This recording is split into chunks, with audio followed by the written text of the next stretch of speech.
Selfie নিবা নাও। হ্যাঁ, আর দরকার কি? আল্লাহ, কি অদ্ভুত, কি অসাধারণ দৃশ্য! কোরআনের পাখিরা হাত তুলে। আমরা কি সবাই ইসলামিক স্কলার হতে চাই? আমরা কি গোটা পৃথিবীতে কোরআনের আলো ছড়াতে চাই?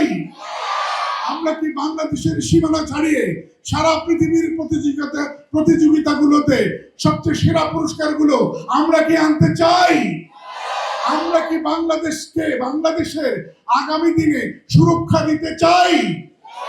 আমরাই হব আগামী দিনের অতন্দ্র।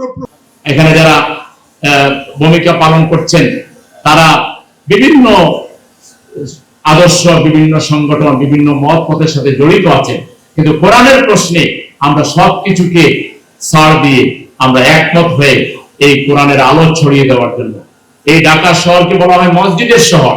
আমরা এই ঢাকা শহরকে এখন কোরআনের শহরে পরিণত করবো ইনশাআল্লাহ। ঘরে ঘরে কোরআনের আলো আমরা ছড়িয়ে দেবো ইনশাআল্লাহ।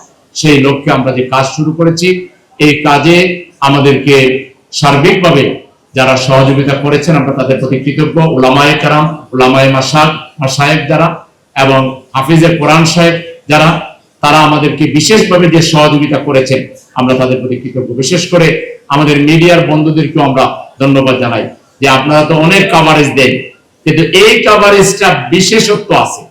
এটা হলো কোরআনের প্রচার এবং প্রসারের কভারেজ। এই কভারেজটা যেন আপনাদের হাউস এটাতে কাটছাট না করে, এটাতে যেন কোনো আপনাদের হাউস যেন আমাদেরকে ছড়ে না মারে, কারণ এটা কোরআনের একটা অনুষ্ঠান। এটা প্রচারে আপনাদের হাউস যেন ভূমিকা রাখে, আপনারা সেই ব্যাপারে ভূমিকা রাখবেন।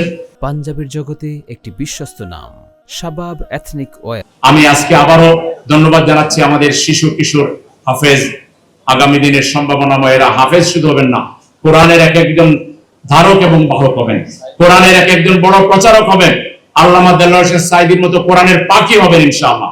সাঈদী সাহেবের মতো কোরআনের পাখি হওয়ার জন্য কে কে কোন কোন হাফিজ সাহেবরা রাজি আছেন? হাত তোলেন। কোরআনের পাখি হতে চান? সবাই হাত তোলেন। নারায়ে তাকবীর, নারায়ে তাকবীর। আমরা সবাই কোরআনের পাখি হব নাকি? এবং কোরআনের আলো আমরা ঘরে ঘরে ছড়িয়ে দিব। এই সমাজে আর মাদকের ব্যবসা, মাদকের কারবার আর চলবে না, কিশোর গেন বাড়বে না, সন্ত্রাস বাড়বে না, দর্শন বাড়বে না। কোরআনের আলো দিয়ে আমরা নৈতিক মূল্যবোধ সম্পূর্ণ মানুষ তৈরি করবো ইনশাআল্লাহ।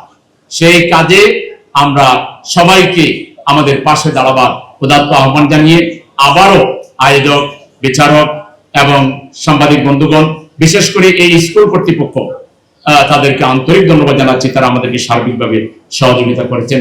সবাইকে সহযোগিতা করার জন্য অনেক অনেক শুকরিয়া জানিয়ে আমাদের পক্ষ থেকে দুপুরের লাঞ্চের ব্যবস্থা আছে, সবার জন্য দাওয়াত। আমাদের সাংবাদিক বন্ধু এবং আমাদের বিচারক, আমাদের ছাত্র সবাই লাঞ্চ নিয়ে যার যার দায়িত্ব পালন শেষে বিদায় নেবেন। সেই পর্যন্ত সবাইকে আমাদের পক্ষ থেকে আবারও অনেক অনেক শুকরিয়া এবং ধন্যবাদ জানিয়ে, মুবারকবাদ জানিয়ে আমার বক্তব্য শেষ করছি। আসসালামু আলাইকুম ওয়া রাহমাতুল্লাহি ওয়া বারাকাতুহু।